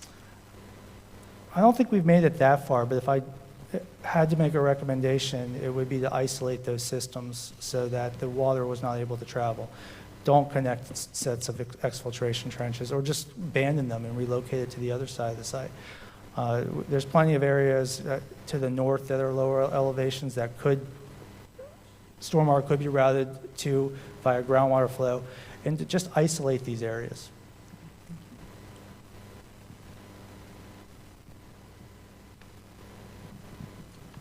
All right, thank you, everyone.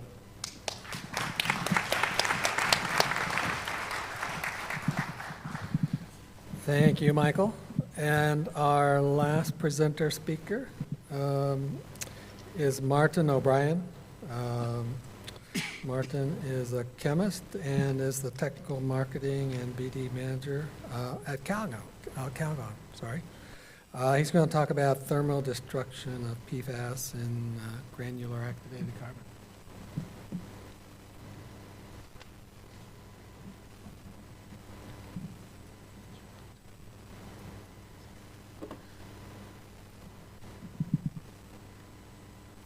Thank you.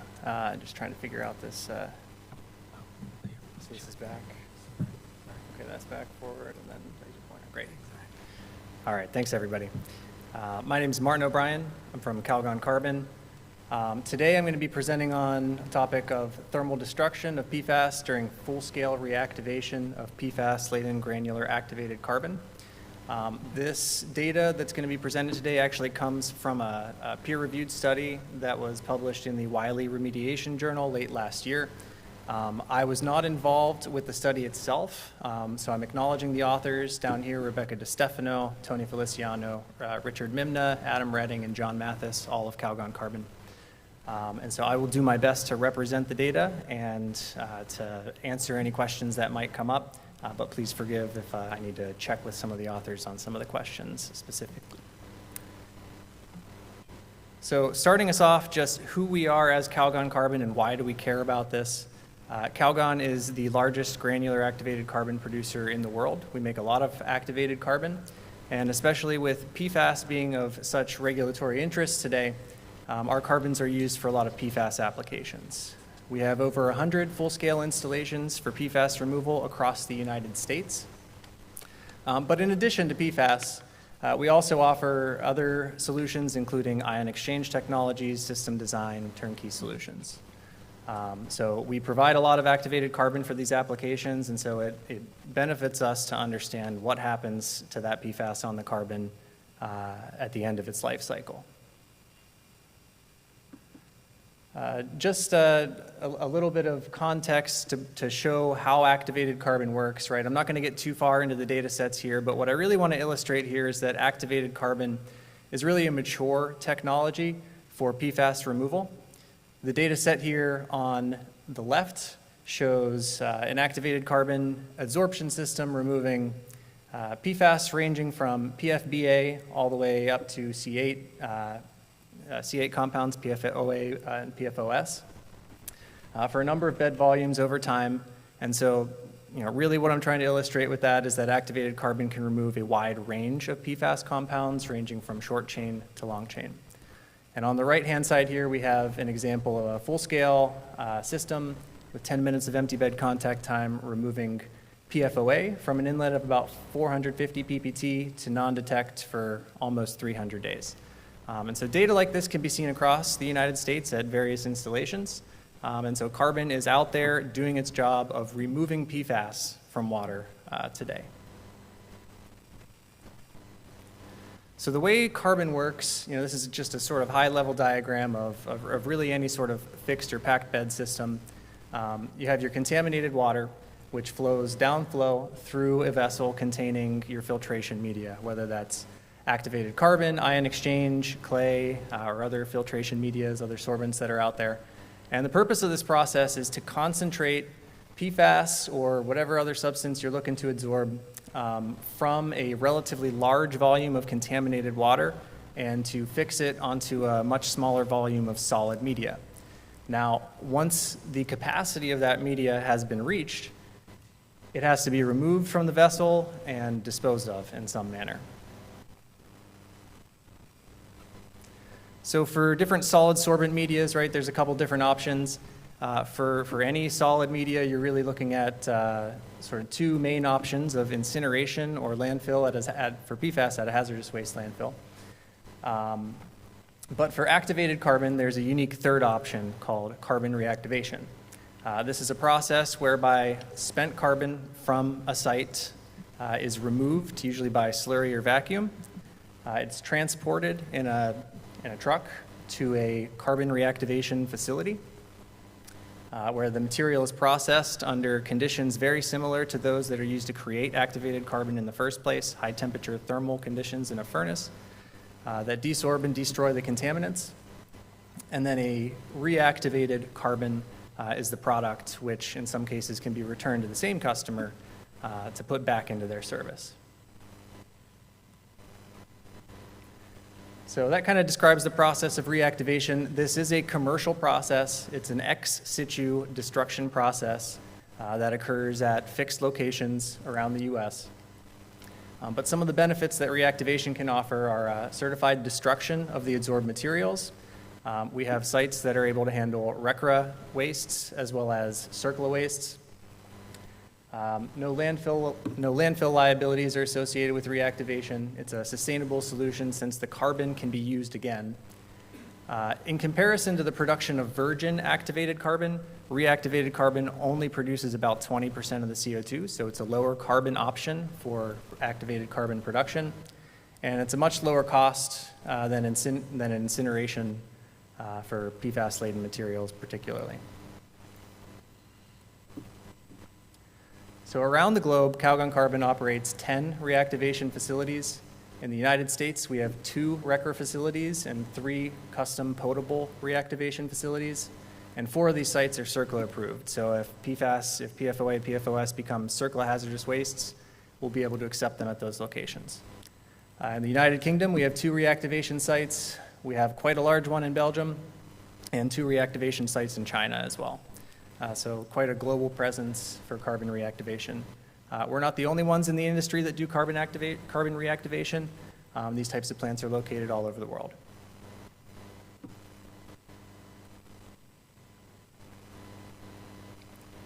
So basically what we're talking about here with reactivation is it's a high temperature thermal process that occurs within a kiln. So the carbon that's received is typically moist. And so the first few stages of the furnace is generally at lower temperature. The material is really just drying at a lower temperature at that stage. The temperature ramps up through the process. And at the 200 or 100 to 250 degrees C range begins the devolatilization process. So any VOCs or volatile compounds that are on the activated carbon will desorb from the material and go through to the downstream abatement processes.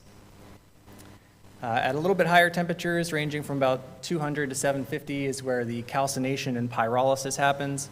I mentioned carbon reactivation is done in a furnace, but this is an oxygen-free environment. This is pyrolysis rather than combustion. And then lastly, at the highest temperatures in the furnace, 800 to 1,000 degrees C, this is where the activation happens. At these temperatures, water vapor will react with the carbon structure to pluck off carbon atoms and recreate that surface area that gives activated carbon its activity. And so the reactivation process includes a restoration of that activity at the end of the process. It's important for me to note that not all carbons can be reactivated, although I would say most carbons can be reactivated. Anything that we accept into our facility has to be tested through our carbon acceptance. Oops, I went to the wrong slide there. Has to be tested through our carbon acceptance process. We need to make sure that we're going to comply with our environmental permits. We need to be sure that personnel in our plant are kept safe, that we're not polluting the environment, and that the reactivated product that comes out of this process is a viable material as well. Otherwise, we may as well have just landfilled it.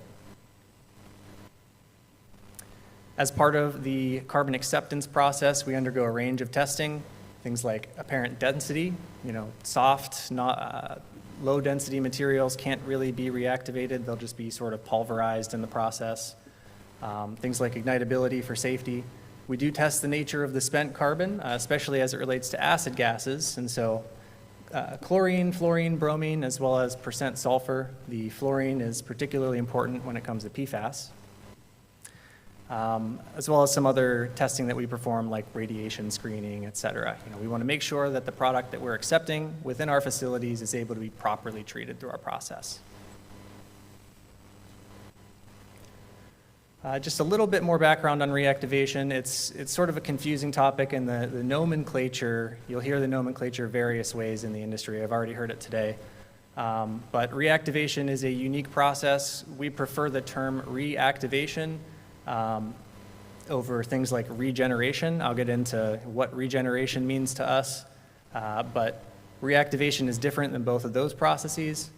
In the RECRA code, incineration is defined separately from reactivation. Reactivation gets its own type of thermal treatment process as part of the RECRA code. On the topic of regeneration, you may hear some people refer to reactivation as regeneration, but it's important for us, I think, to keep the nomenclature sort of standardized.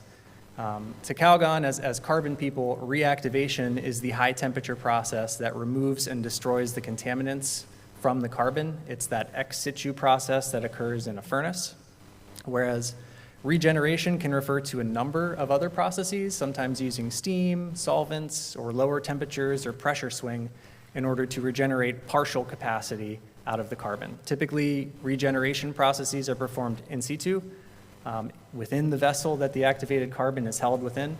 And in addition to that, they do not remove all of the contaminants typically from the carbon.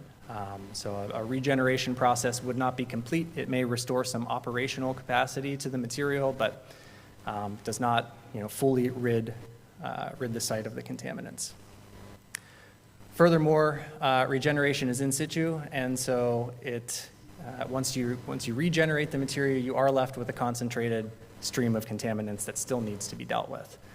So while you've restored some capacity from your material, you are still left with the product that may need to be destroyed or disposed of. Again, just on some of the differences between reactivation and incineration as thermal processes, I would say the biggest difference is the residence time. Reactivation furnaces have a very long residence time. The carbon's held for at least an hour and a half, typically, within the furnace, whereas with incineration, typically the contact time is about 1 to 3 seconds. The temperature for carbon reactivation is a little lower than incineration, but there is the longer contact time that affords it a proper level of destruction. So this diagram shows an example of one of our reactivation facilities, sort of the treatment train. Basically, it consists of a high temperature furnace where the spent carbon is input and processed. The off gas from the furnace goes through a thermal oxidizer for post-treatment. There's an acid gas scrubber to remove any acid gases, a baghouse for particulate matter, followed by the stack. And so I'm getting into the meat of the study here. Sorry for all the background, but I think it's important for the context. But we're going to be looking at a couple of removal and destruction efficiencies, destruction removal efficiencies rather, DREs. Very simple calculation, but what we're looking at is the input of PFAS minus the output of PFAS over the input times 100 gives us the destruction removal efficiency. Pretty simple.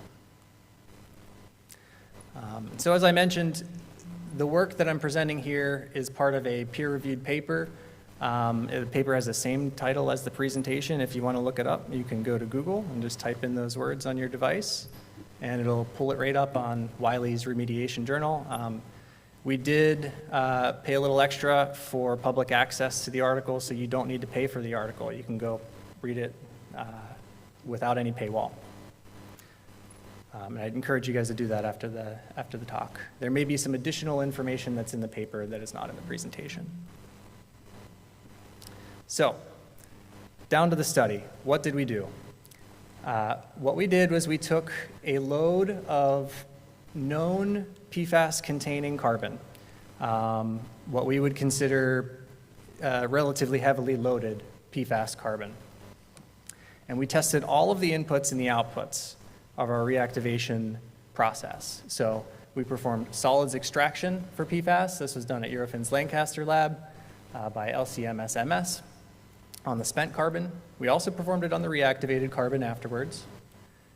We performed OTM-45 for vapor phase PFAS on the gas coming out of the furnace, so the gas between the furnace and the thermal oxidizer. Cooling water to the thermal oxidizer was analyzed as well. The chemical scrubber solids were analyzed, as well as the baghouse solids. And lastly, we sampled for OTM-45 PFAS in the vapor at the stack. We also did, what is not on here, we did some ambient air PFAS sampling around the stack as well, and the intake, and those had non-detect levels, so we're not showing them on here. So they were not a source of PFAS for the study. So getting into the data, the spent carbon that we accepted into this process contained 0.748 pounds per hour of PFAS. We've got the 29 compound list. You'll be able to see those results in a few slides. There was some measurable level of PFAS, total PFAS, in the furnace off gas. But as part of the balance between contribution of PFAS on the spent carbon and on the and PFAS in the exhaust gas, the incremental destruction efficiency that we calculated at the point of the furnace off gas was 99.89%. And then at the stack, so this is after the thermal oxidizer and all the other treatment steps, we achieved an overall DRE of the total 36 compound list of 99.993% PFAS destruction. Just taking a step back, this work was conducted late last year, and EPA had just released their health advisory levels for some of the new compounds. So we looked at just those compounds, PFOA, PFOS, GenX, and PFBS, and they made up 0.431 pounds per hour out of that 0.7 something pounds per hour. And so just looking at those particular compounds, those toxicologically scrutinized compounds, we actually got a higher level of destruction on those specifically. And so with those HAL compounds, we achieved 5 nines worth of destruction rather than 4 nines worth of destruction.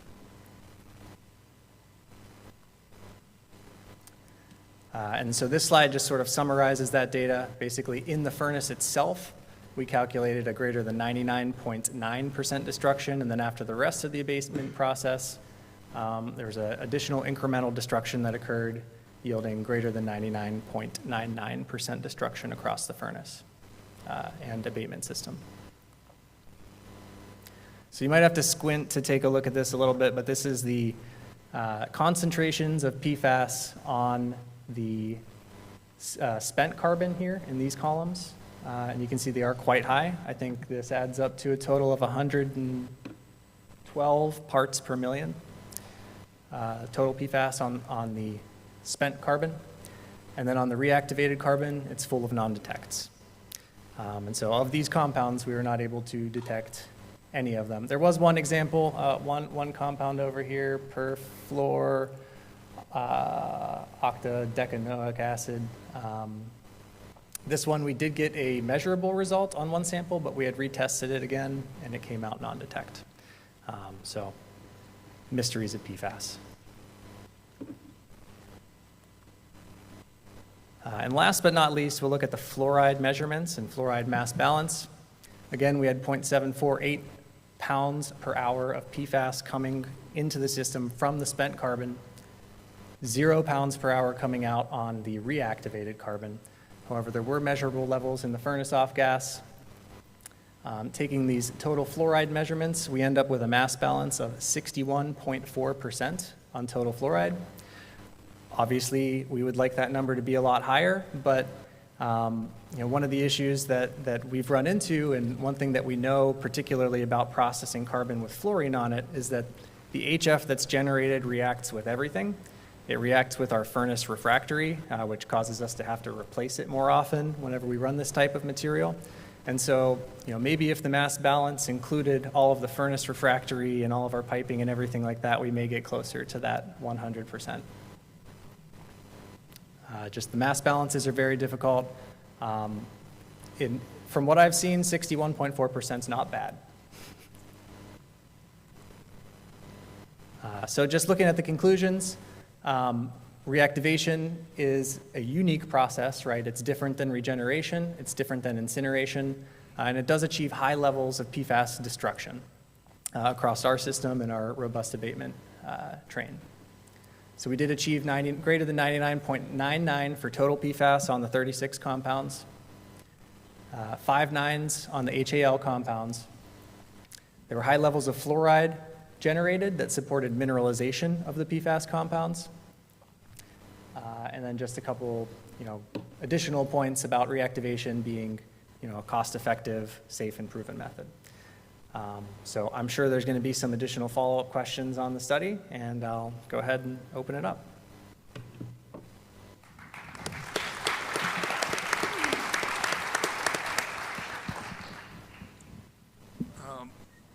If you start with virgin carbon at 1,000 iodine, you're saying that when you reactivate, you still get that high value for the carbon? So reactivated carbon and virgin carbon tend to have different specifications, different product specifications. There are different types of reactivation processes, right? So for municipal water treatment, typically they prefer a custom reactivation process where they send us material and they get the same exact batch of material back. Those are up to negotiation as to what level of activity they need on that finished product typically.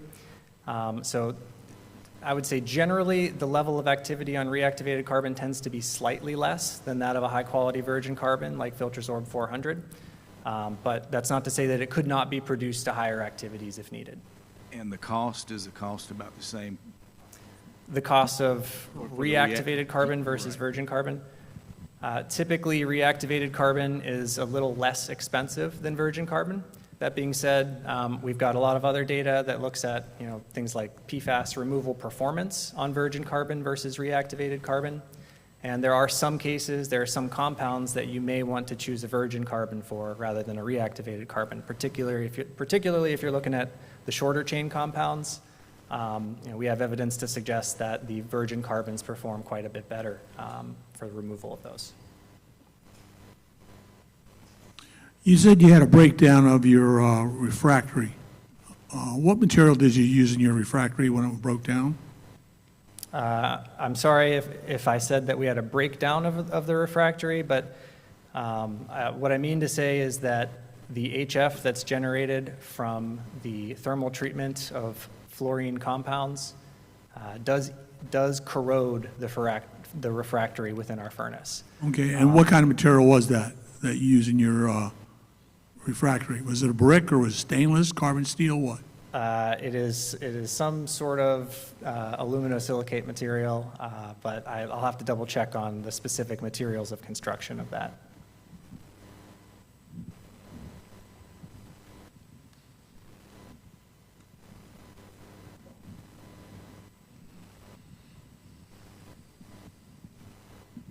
Real quick, do you have any cost comparison data for reactivation versus regeneration? We don't really perform regeneration on activated carbon. There are some other companies that have proprietary processes for regenerating for PFAS and things like that. That's not really our wheelhouse, so I wouldn't be able to comment on that. Hi, sorry, I have a very quick question. I couldn't see because it was really small, like what kind of compounds you were actually monitoring in the end? Are there any of those, were you monitoring any of the shorter volatile ones, like TFA, for example? So the compounds that we analyzed were from EPA 537.1 method, yes. So TFAs would not be included on that. Yeah, it would not be, yeah. So I was wondering, is there any study that you guys might be looking at? Of course, by pyrolysis, of course, you're breaking down some of the molecules, but you probably be forming at very short ones, like TFA or some other ones. Yeah, it's a good question. I mean, there's certainly more work that we can perform and that we are in the process of performing on the reactivation. For this particular study, we wanted to look at commercially available methods, EPA methods in particular, to do the analysis. We're not analytical, we're not really an analytical company at Calgon. What I can add, though, and I was seeking approval to use some of the information, but things like non-target analysis, we have performed some of that. And non-target, there's a number of different types of non-target analysis that are available. What we had performed on these same batches of spent carbon that you can see the extractable numbers of PFAS on, we performed extractable organic fluorine testing on that material. And I can tell you that the results for total calculated contribution of fluoride from PFAS on these samples correlated well with the extractable organic fluoride on the spent carbon. And when we tested the reactivated carbon, we found non-detect results for extractable organic fluoride. Hello, Jenny Olmsted, CDM Smith. Do you guys have any concerns with running OTM 45 on the air emissions out of the stack? Just because learning about that method, it's really non-definitive data that it produces. I think I'll have to defer to some of the study authors for that question. I think generally there are concerns about the test methods for PFAS across the industry. They're quite complicated. Detection limits can be challenging, but we are working with the best that we have available. I think we have time for one more question. Just curious about the typical percentage of material that you recover after a reactivation is performed. Sure, so I think that question's on sort of yield loss. Yeah, so during the reactivation process, typically there's a yield loss of about 10% of the carbon. So you put 10 pounds of carbon in, you get 9 pounds of carbon out. When we are performing custom reactivation for a customer, we will add virgin carbon as the makeup material for that. All right, thanks everybody.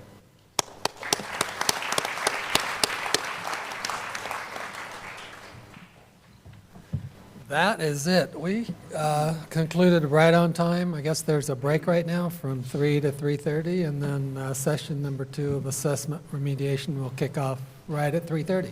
Thank you for joining us. Yeah, nice job.